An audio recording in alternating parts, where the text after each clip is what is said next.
If you've been here for more than a year, you know the drill by now. We have congregants for whom a 45-minute sermon is not their thing. Infants and toddlers on your parents' lap, it's not your thing. Trust me. Children who need space and attention, it's not your thing. I know, I was once you. This is your time to find another venue for 45 minutes. We have multiple programs and even babysitting for you. Come back for the Torah service and the shofar service. Older children, I'd love for you to stay with us because I think it's really important for you to reflect on these sermons. But only if you feel that you can withstand this 45-minute assault on your youthful sensibilities. Parents of children who don't want to miss the sermon, we're streaming it live in multiple locations throughout the building, and it'll be online in 24 hours. As for everyone else, I know many adults for whom sermons are free time or sleep time. If it's not your thing, you are under no obligation to stay. Really. It's not as if God will punish you for seeking to avoid the rabbi's chastisements. I don't think we have babysitting for adults, but it's a nice day. If you prefer a Rosh Hashanah stroll in the park to my Rosh Hashanah stroll through Jewish issues, by all means, you and we will be better off. And one more introductory remark to 3 long sermons I'll deliver over the next 10 days. Somewhere in these, 2+ hours of preaching, I'm bound to say something that tests our relationship. Some remark, or even the manner that I say it, will spoil your spiritual serenity. In advance, I'm sorry. Nah, not really. Because while I've always felt that rabbis should comfort the afflicted, we should also afflict the comfortable. It's difficult for us because, like everyone, like you, rabbis want to be loved. We want to be admired, respected, appreciated, praised. Rabbis perhaps crave these things even more than the average person, which is how we ended up in this vocation in the first place. So if it's especially difficult for rabbis to articulate opinions that we know will generate anguish, anger, annoyance, anxiety, I meet colleagues all the time who tell me that there are now no-go zones for them. They do not speak about contemporary political events. They do not speak about Israel. They do not dwell on moral issues. These are too controversial in my community.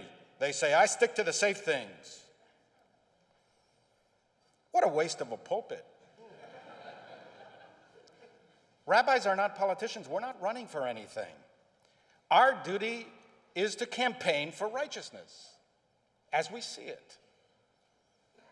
On the high holy days, our high and holy task is to ignite a passion for justice. We seek to provoke, agitate, challenge, and inspire, to offer a glimpse beyond the horizon of what could be if only we set our sights on the promised land.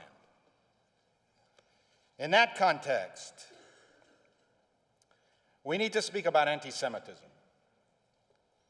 Reformed Jews speak frequently and eloquently about the Jewish mandate of universal repair.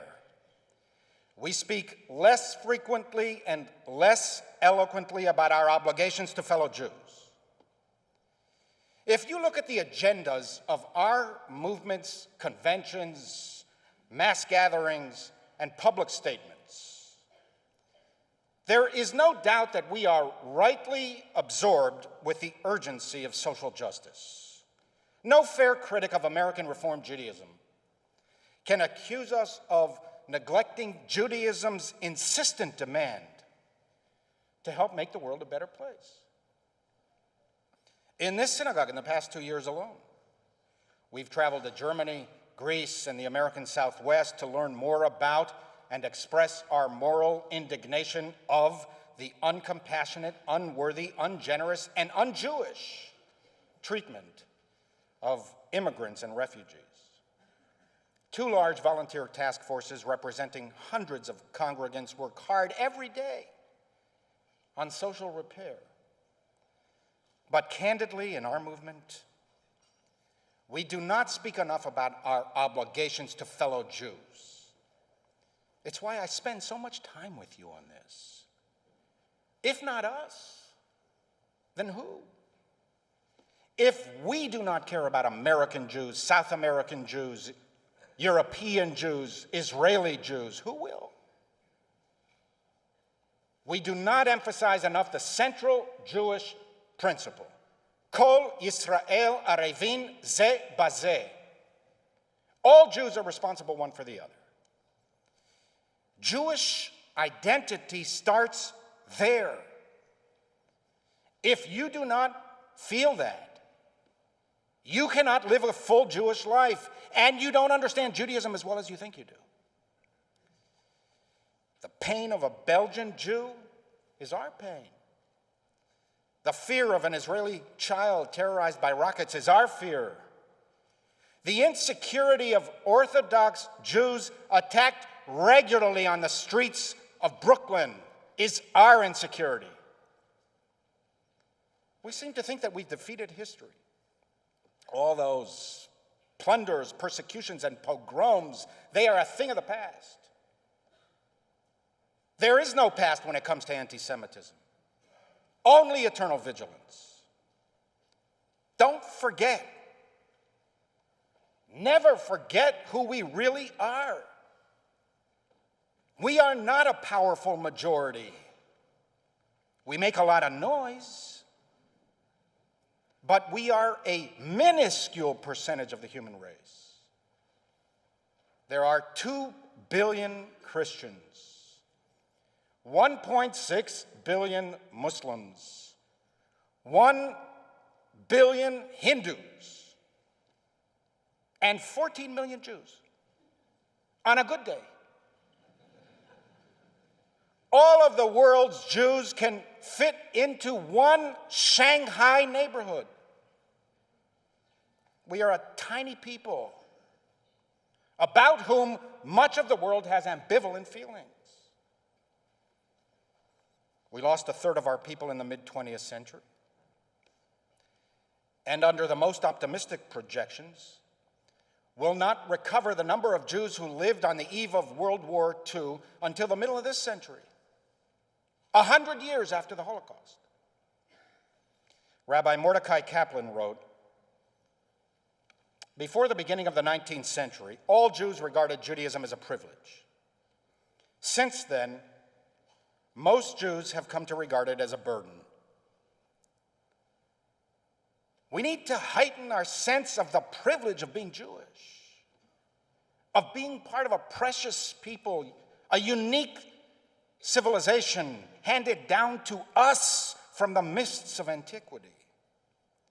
We need more Ahavat Yisrael in our movement, love for the Jewish people, measured in part by what we say and how we say it, what we teach, what we talk about when we gather together, and what we resolve to do.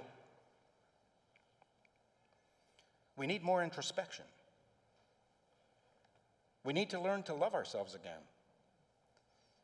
America, this beautiful, generous, free country, has lulled us into a false complacency, convincing us that anti-Semitism is a thing of the past, impeding us from recognizing hatred of Jews even when we see it in front of our eyes. Anti-Semitic incidences are surging. As bad as things are getting here, they are worse in Europe. France, Belgium, Germany, Hungary, Poland, and even a once great British Labour Party. They are all infected and getting sicker. And of course, parts of the Arab world have been anti-Semitic for centuries. Jews are not the only hated group. The very impulses that lead to the killing of Jews in prayer also lead to the killing of Christians in prayer and Muslims in prayer. The Poway killer was charged with defacing a mosque a few weeks before his attack on the Chabad Center. He hated Muslims as well as Jews. The El Paso murderer hated Hispanics. Jews were lower on his list. That said, anti-Semitism is a distinctly and uniquely different phenomenon. For sure, it is on the spectrum of racisms of all types, but it is the most dangerous virus in the history of civilization. It mutates. It spreads like a plague. It is highly contagious.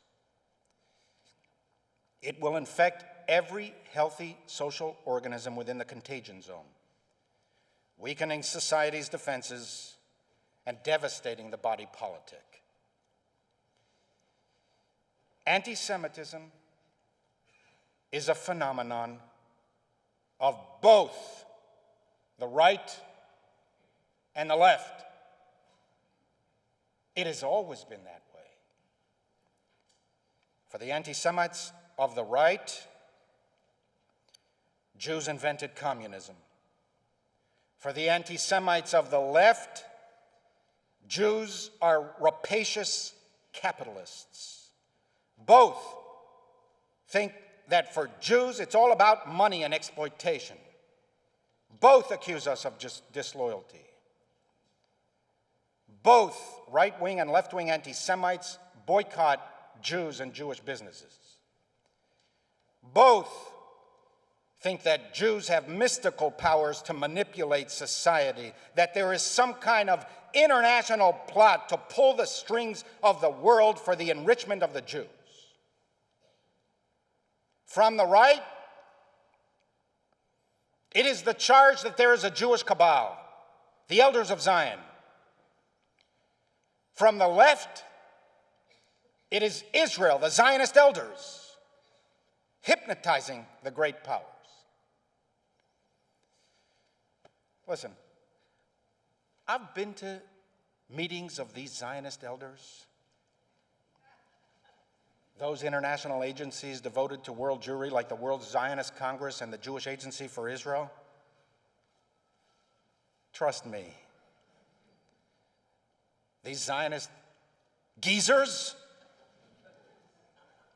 cannot even manipulate their own boards,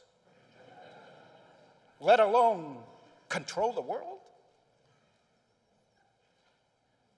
Both right-wing and left-wing anti-Semites are convinced that Jews control the media.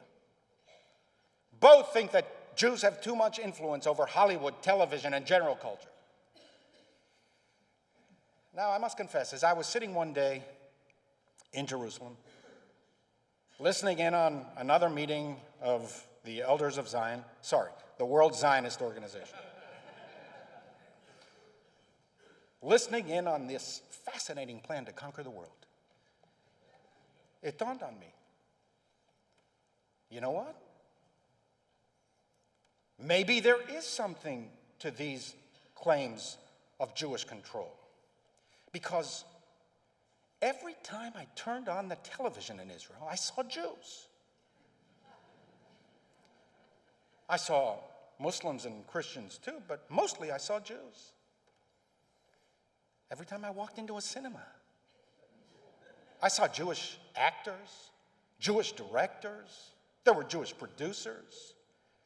Every time I walked into a bank, there were Jewish bankers everywhere. Darn Jews. Both right-wing and left-wing anti-Semites hated us for being a nationless nation, a wandering people with no home. Now they contend that Jewish nationhood is the cause for Jew hatred. Jews will not replace us from the right. Parallels. Check your white colonial Zionist privilege from the left. Both right-wing and left-wing anti-Semites hate that Jews are part of a distinctive people. They always have. For the racists of the secular and religious right, Jews murdered God, or they are descendants of apes and pigs. Jews are a parasitical and inferior people, vermin, that threaten the health and hygiene of the world. As T.S. Eliot wrote, the rats are underneath the piles, the Jew is underneath the lot. Their worst nightmare is that Jews assimilate into the broader culture.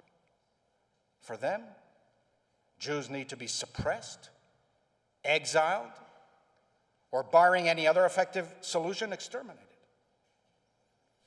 For the racists of the secular and religious left, assimilation actually is possible. They want it. But what they cannot abide is Jews who refuse to abandon their distinctive Jewish identity, stubbornly clinging to their antiquated faith, setting themselves apart from the rest of humanity. As Chamfort said about the French revolutionaries preaching fraternity, be my brother, or I will kill you. Thus, Jews do something that no others do. We managed to unite the extreme right and the extreme left. They are on opposite sides of the political and religious divide on practically everything else, but fold into each other at the extremes, overlapping in their agreement on the hatred of Jews. One calls it, Jews will not replace us. The other calls it, Israel will not replace us. Now let me dwell further on these two sources of anti-Semitism. The anti-Semitism of the extreme right is lethal.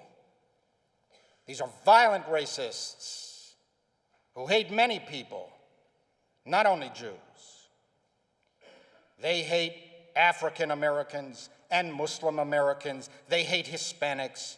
They hate immigrants. They hate minorities. They are the ones who burst into Jewish institutions intent on carnage. It's the anti-Semitism of the Pittsburgh attack. It's the anti-Semitism of the Poway attack. It's the anti-Semitism of Charlottesville. It is often deadly in its outcome. It's easier to identify. These haters do not attempt to hide their hatred. To the contrary, they write malignant manifestos of malevolence. Among the more disturbing trends in the Jewish community is an effort by some to downplay disturbing dog whistles and sanitize sordid sentiments because some speakers of scorn are sympathetic to Israel. Words don't matter, they say. Look only to the policies.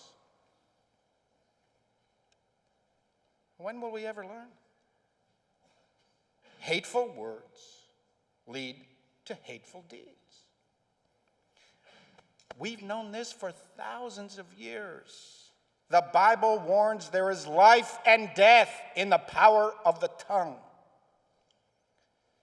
The environment produces, teaches, accelerates, and normalizes anti-Semitism. Hatred, xenophobia, cultural and racial supremacy do not spare Jews, even if it appears initially that Jews are not the primary target. I don't care how you voted. The racism, xenophobia, supremacy, and intolerance invoked by the slogan, "Send her back," is despicable on its face. It's also exceedingly dangerous for Jews because it coarsens and polarizes American society along racial and ethnic lines. American democracy, pluralism, tolerance, and decency have been good for our people, ensuring and protecting our equal status. Chauvinism, xenophobia, hatred, and bigotry are never good for democracy, and they are never good for Jews. Even if we are not the immediate target of prejudice, sooner or later it will come back to the Jews anyway. Does anyone think that an atmosphere of intolerance can bypass Jews? Does anyone think that threats against mosques do not eventually lead to threats against synagogues? Does anyone think that the moral rot of disparaging the weakest of human beings, otherwising the others, can be isolated and contained? That we can mark the doorposts of our houses and that the angel of death can pass over us? That the creeping shadows of intolerance can bypass Jews? Have we learned nothing from our history? Does anyone think that send the Somalian back, send the Mexican back, send the Guatemalan back, does not eventually lead to send the Jew back? Does anyone think that talk of an Hispanic invasion does not lead to talk of a Jewish invasion? That describing caravans of desperate refugees as infestations does not license describing Jews as vermin and carriers of disease? And worst of all, send her back is fundamentally un-American. In America, where you came from counts for little. Where you are going is what counts.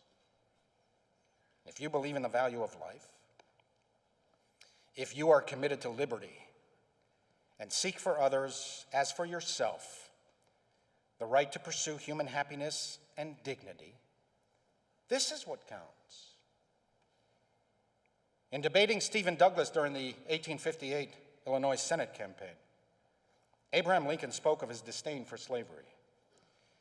Here's what moral, political leadership on the race question sounds like. Where are these leaders today? Lincoln said, "I hate slavery because of the monstrous injustice of slavery itself. I hate it because it deprives our Republican example of its just influence in the world, enabling the enemies of free institutions with plausibility to taunt us as hypocrites.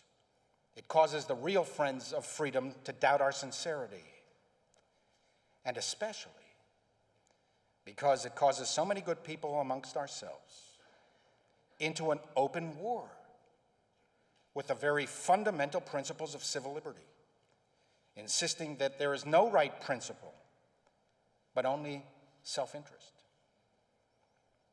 I hate this xenophobia, these racist dog whistles, intolerance, anger, and the questioning of the other's patriotism. I hate it not only because it's unjust on its face. I hate it because it deprives America of its just influence in the world. It enables the enemies of freedom to taunt us with plausibility as hypocrites. I hate it because it causes our friends to doubt our sincerity. I hate it because it polarizes American people, pitting one against another for reasons of self-interest, not principle. I hate it because it is always bad for Jews. the anti-Semitism of the left. It hardly needs saying that I'm a liberal. I've been a liberal since I first began studying the great liberal philosophers of the Western tradition. I mean by liberalism a general mindset that emphasizes diversity and tolerance, promoting as much as possible the rights and dignities of the individual over the demands of the collective. To the extent that liberalism elevates reason, logic, and evidence as critical tools to preserve and defend individual and group dignity in this way, Judaism is liberalism, as opposed to more conservative-minded people who emphasize conserving age-old values and institutions. I am open even to rapid change that transforms often entrenched establishments. It's why I'm a Reform rabbi. I believe that Orthodox Judaism, while good for Orthodox Jews, needed a dramatic, establishment-shaking makeover. I believe in moderation.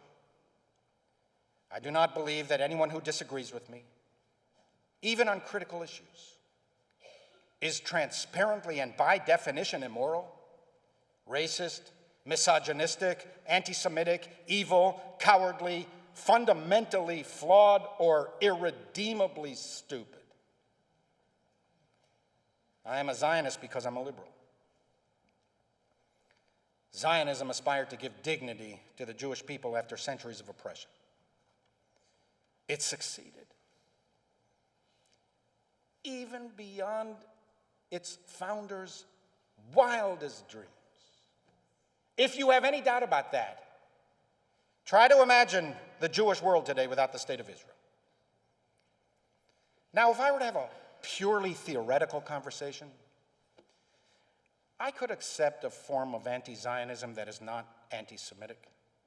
First, it goes without saying that criticism of Israel isn't completely legitimate. Some of us do not always distinguish between criticism of Israel, even if harsh or unfair, and anti-Semitism. Denouncing this or that Israeli policy by anyone, be they Jewish, Palestinian, or other, is not on its face anti-Semitic. To the contrary, it is often helpful and motivated by sound principles. No country is beyond reproach. No government is beyond rebuke.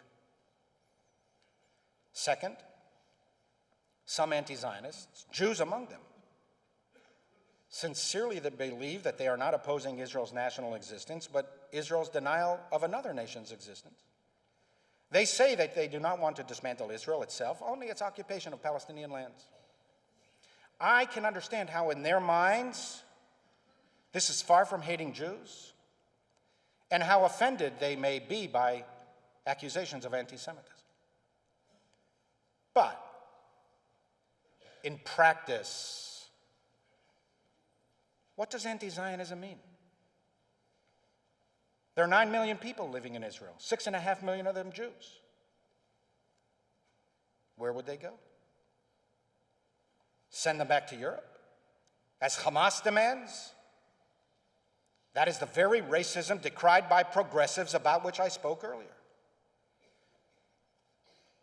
Send the Jew back to Europe? As if there's a Europe for Jews to go back to? They don't even realize that most Israeli Jews today are not of European descent. They're refugees and descendants of refugees from Arab and Muslim countries that persecuted and discriminated against them. In practice, what does anti-Zionism mean?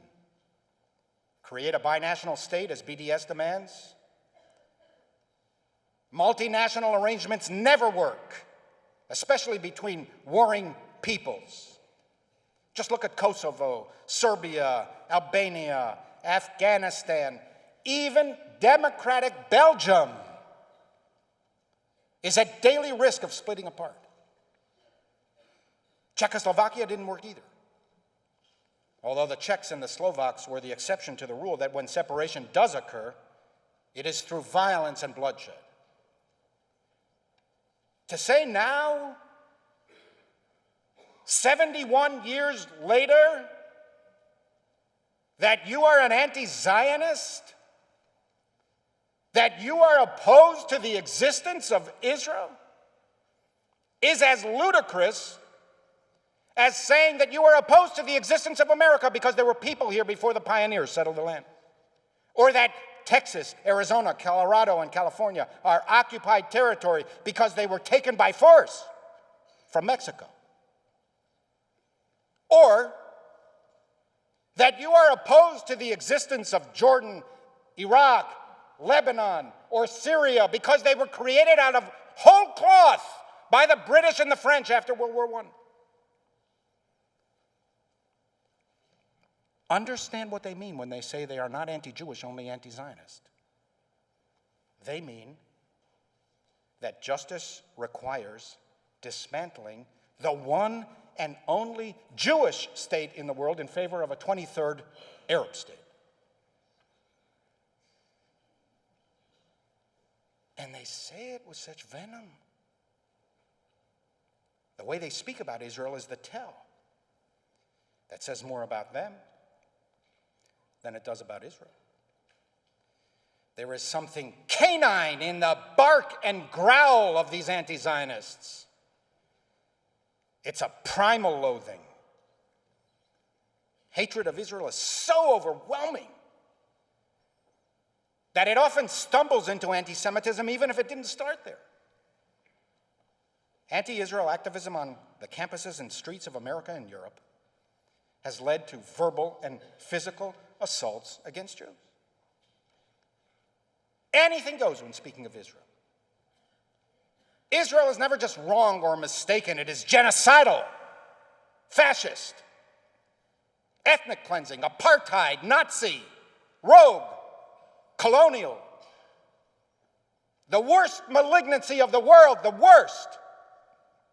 Worse than Saudi Arabia. Worse than Syria, Turkey, Russia, China, Iran, Somalia, Afghanistan. But we have nothing against the Jews. Some of my best friends are Jewish. They will go to lengths to demonstrate that they are not anti-Semitic. They may even raise money to support an attacked synagogue or to restore a vandalized Jewish cemetery. See, that's the thing. Most anti-Semites of the left do not think of themselves as anti-Semites. They consider themselves freedom fighters, civil rights warriors, humanitarians. They puff and preen in a narcissistic attempt to showcase their virtue and moral superiority. It is the siren sounds of virtual freedom fighters who are always somewhere else when the siren sounds. They sign their place and calling in full seeming, with meekness and humility, but their heart is crammed with arrogancy, spleen, and pride. They hold Israel to standards expected of no one else. As if there would be no Islamic terrorism, no ISIS, no Iran, no Syria, no North Korea, no dissension in Europe, no refugee problem, no inequality, no poverty, no economic dislocation, no problems at all were it not for the Jewish state, the source of all the world's ills. There's one uniquely evil and criminal state, Israel. All the rest, no matter their crimes, their illiberal ideology, their treatment of their own minorities, their anti-Semitism and racism, their disdain for women and gays, their lack of pluralism, democracy, or freedom, none rise to the level of criminal Israel. By some kind of bizarre new definition of progressive, a Palestinian terrorist can never be guilty because he is in an oppressed group, a victim with no independent moral agency or capacity. Every Israeli response is disproportional, if not downright evil, because preposterously, they impute to Israelis and now to all Jews the status of white and privileged. Every Israeli action is either immoral on its face or whitewashes, pinkwashes, or brainwashes a deeper immorality. Even an attack on an Israeli hospital or a rocket fired at a kindergarten are justified as righteous blows against a racist state. Nuance and context are sacrificed on the altar of absolutes, and thus the truth dies. In this way, they seek to strip the right of self-defense from the Jewish state alone. No Israeli use of force is legitimate. Every Palestinian attack, even purposeful murder of civilians, is justified. It's a kind of moral myopia, sanitizing the sordid and the sinful. It leads to the absurdity of gay organizations ferociously attacking Israel while ignoring, excusing, or even aligning with those who throw gays off rooftops. Or feminist organizations who ferociously attack Israel while ignoring, excusing, or even aligning with misogynistic malefactors who believe a woman's place is at home, her purpose to serve her husband. Or liberal churches that ferociously attack Israel, but ignore, excuse, or even align with those who persecute Christians. How sad that these people, so often themselves the victims of oppression, discrimination, and bias, should attack with such misguided vitriol the one country in the Middle East that strives towards and often achieves tolerance and pluralism. I'm, of course, aware that some groups that have the word Jewish in their name support and give comfort to left-wing hatred of Israel. That phenomenon, too, has been around for a very long time.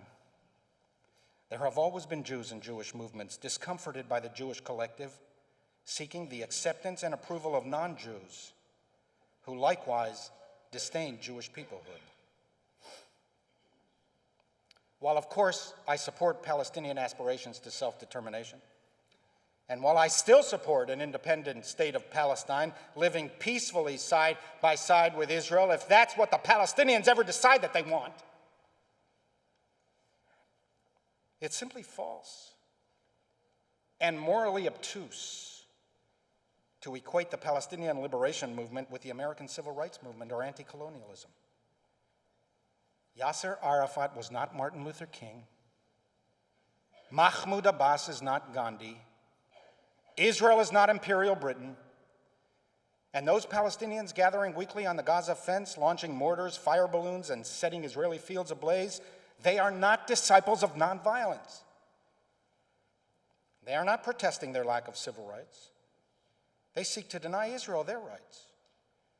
Otherwise, they and their Western supporters would be turning their ire not on Israel, but on the civil rights-denying Hamas movement. Liberals should be focusing our attention on the central ideological struggle of our times, the clash between democratic pluralists and anti-democratic authoritarians. We should plant ourselves firmly on this side of democratic liberalism, supporting those in Hong Kong, China, Russia, Venezuela, the Muslim world, Poland, Hungary, and Palestinians who fight for democracy, tolerance, civil and human rights, gay rights, minority rights, women's rights within their own societies. They are the ones who most need our liberal support and sensibility. It's proper to point out that Israel still has a long way to go.